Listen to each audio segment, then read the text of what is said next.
नमस्ते, मैं हूं मान्या और आज हम बात करेंगे भारत के एक ऐसे सपने के बारे में जो शायद एक नाइटमेयर बनने के कगार पर है। इंटरलिंकिंग ऑफ रिवर या ILR एक ऐसा एम्बिशियस योजना जो हमारे देश की 37 नदियों को एक साथ जोड़ने का सपना देखती है।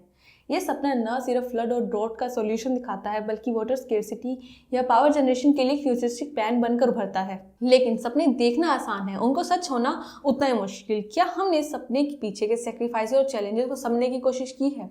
डिस्प्लेस कम्युनिटीज, बायोडाइवर्सिटी का खत्म होना और एक ऐसी कोर्स जो शायद देश की इकोनॉमी पर भारी पड़ जाए। तो आइए मिलकर समझते हैं कि ये प्रोजेक्ट एक विजनरी प्लान है, ये एक इरिवर्सिबल मिस्टेक। क्या हम इस प्रोजेक्ट को सेलिब्रेट करें या इसके कॉन्सिक्वेंसेस के बारे में सोचें? आज के इस वीडियो में हम इस सब पर बात करेंगे सच्चाई के साथ और एक अनबायस्ड नजरिए से। Interlinking of river project Bharat के सबसे बड़ी और साहसी बुनियादी ढांचों की महत्वाकांक्षाओं में से एक है, जिसे देश की जल समस्या का समाधान करने के लिए 37 नदियों को एक विशाल नेटवर्क से जोड़ने के रूप में कल्पना की गई है, जिसमें रिवर्स, डैम्स का एक विशाल तंत्र शामिल है। इस ऐतिहासिक पहल का उद्देश्य बाढ़ से प्रभावित क्षेत्रों में पानी को सूखा और अकाल का क्षेत्रों में ट्रांसफर करना है, जिससे 35 मिलियन हेक्टेयर से अधिक एग्रीकल्चर लैंड की इरिगेशन लाखों लोगों को ड्रिंकेबल वाटर अवेलेबल करा सकता है और हाइड्रो इलेक्ट्रिक पावर उत्पादन कर सकता है। इसका pilot project Ken Betwa link Bundelkhand में पहले से ही चल रहा है, जो भारत के वाटर मैनेजमेंट के लिए एक ट्रांसफॉर्मेटिव चैप्टर की शुरुआत है। लेकिन यह दृष्टिकोण एक सीधा समाधान नहीं है।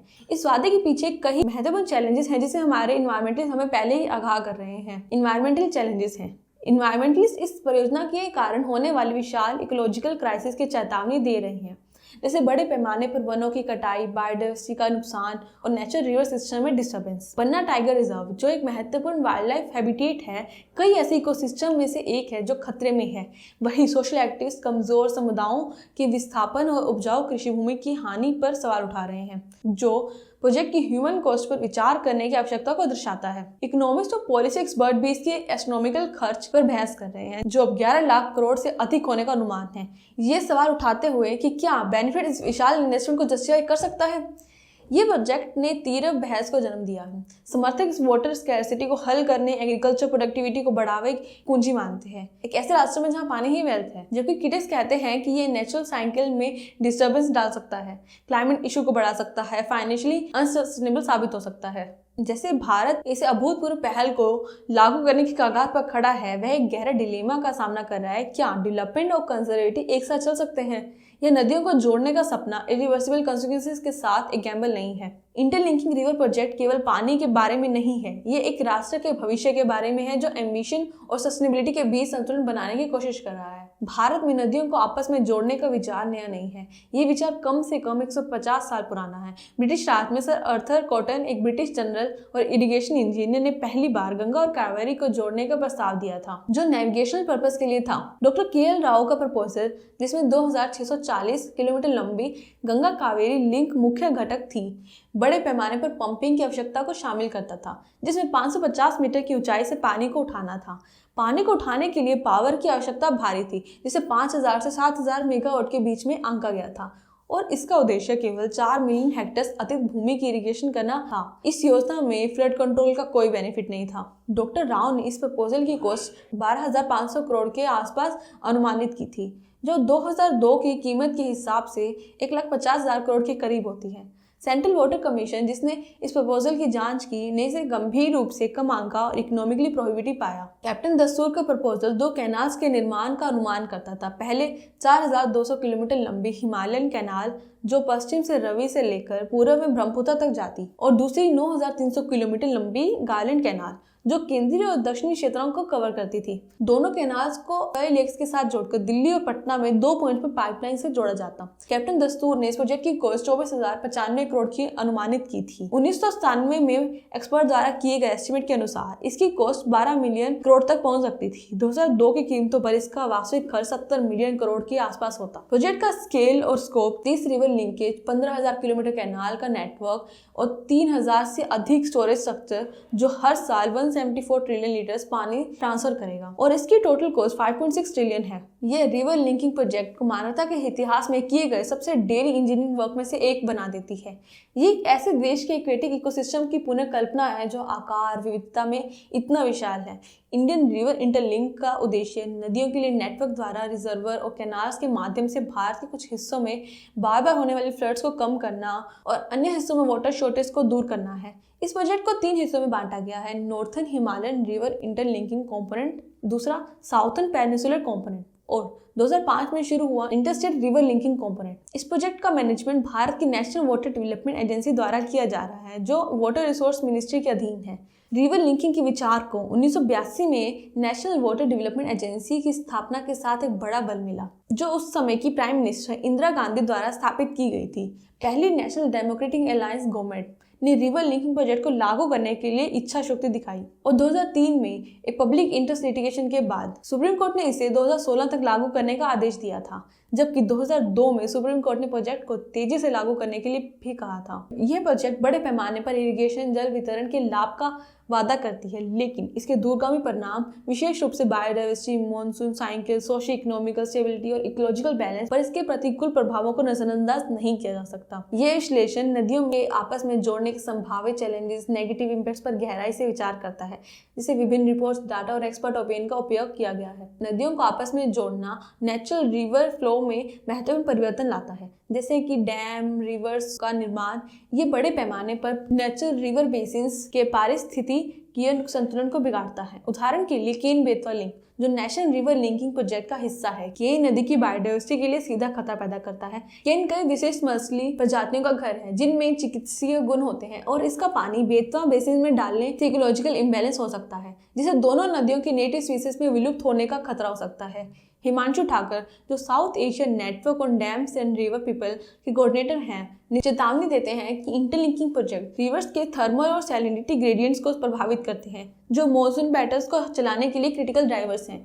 इसकी अतिरिक्त प्रयोजन विशाल वन क्षेत्रों और संरक्षित इकोसिस्टम के लिए खतरा है। केन बेतवा लिंक अकेले 23 लाख पेड़ और पन्ना टाइगर रिजर्व के महत्वपूर्ण हिस्सों को डुबा देगा, जो एक प्रमुख टाइगर हैबिटेट है। इन्वायरमेंटल इम्पैक्ट असाइनमेंट प्रक्रिया के लिए इस तरह की परियोजनाओं के अक्सर आलोचन किया जाता है, जिसमें एक्सपर्ट जैसे कि मनीष एशर फ्लोड मेथोडोलॉजी और क्रेडिबल असाइनमेंट की कमी को उजागर करते हैं। प्राकृतिक नदी प्रवाह में व्यवधान से मॉनसून साइकिल पर दूरगामी प्रभाव हो सकते हैं। नदियां ताजे पानी और सेडिमेंट्स को समुद्र में लाते हैं, जो थर्मल और सैलिनिटी ग्रेडियंट्स को बनाए रखने के लिए महत्वपूर्ण है, जो मॉनसून को प्रेरित करते हैं।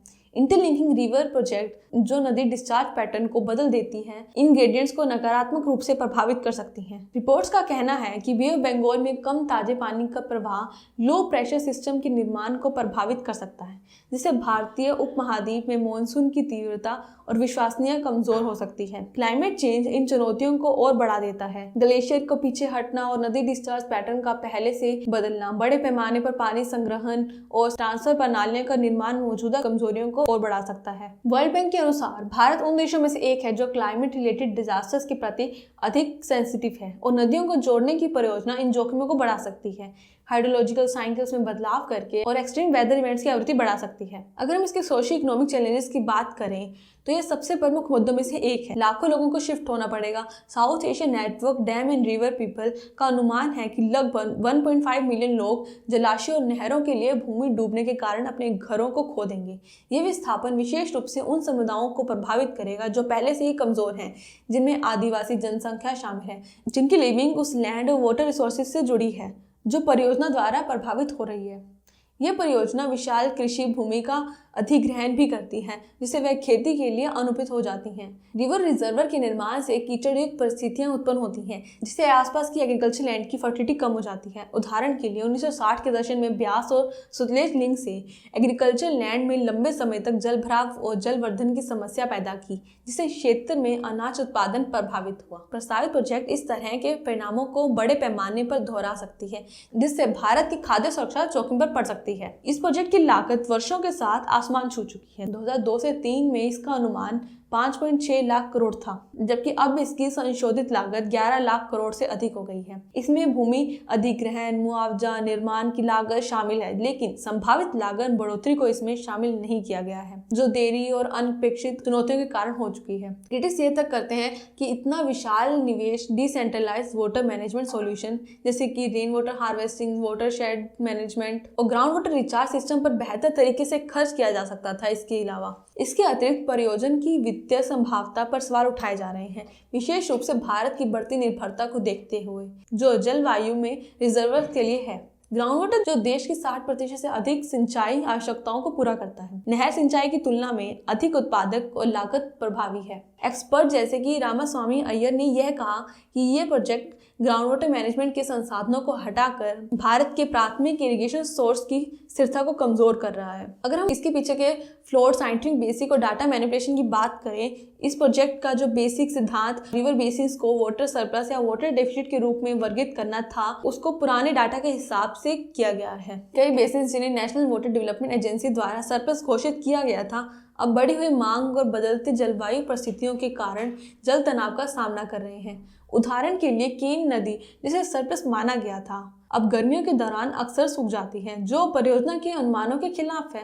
रिपोर्ट का कहना है कि पानी के संतुलन अध्ययन में जानबूझकर हेराफेरी की गई है ताकि प्रोजेक्ट के एस्टिमेशन को सही ठहराया जा सके। South Asian network dams and river people ने यह बताया कि नेशनल वाटर डेवलपमेंट एजेंसी ने वाटर रिसोर्स मैनेजमेंट के वैकल्पिक रणनीतियों जैसे इरिगेशन एफिशिएंसी सुधारने, पानी की बर्बादी कम करने और नजरअंदाज किया, इससे पहले कि बेसिन्स को सरप्लस या डेफिसिट के रूप में चिन्हित किया जाता। इससे जुड़े कई रीजनल और जियोपॉलिटिकल चैलेंजेस भी हैं। पानी भारत के राज्य का विषय, अगर हम बात करें तो पानी भारत में राज्य का विषय है और इंटरलिंकिंग परियोजनाओं में अक्सर कई राज्य शामिल होते हैं जिनकी प्रतिस्पर्धी रुचियां होती हैं। पानी के ट्रांसफर समझौतों को लेकर विवाद पहले ही कई नदी बेसिन्स जैसे कावेरी, कृष्णा में प्रचलित हैं। अब राज्य साझा संसाधनों को नियंत्रित करने के लिए संघर्ष करेगा तो ये विवाद और भी बढ़ सकते हैं। उदाहरण के लिए ओडिशा ने महानदी और गोदावरी लिंक पर तीव्र विरोध व्यक्त किया है। यह कह सकते हैं कि ये विशाल भूमि के डूबने और मौजूदा पानी शेयरिंग समझौते को टूटने का कारण बनेगा।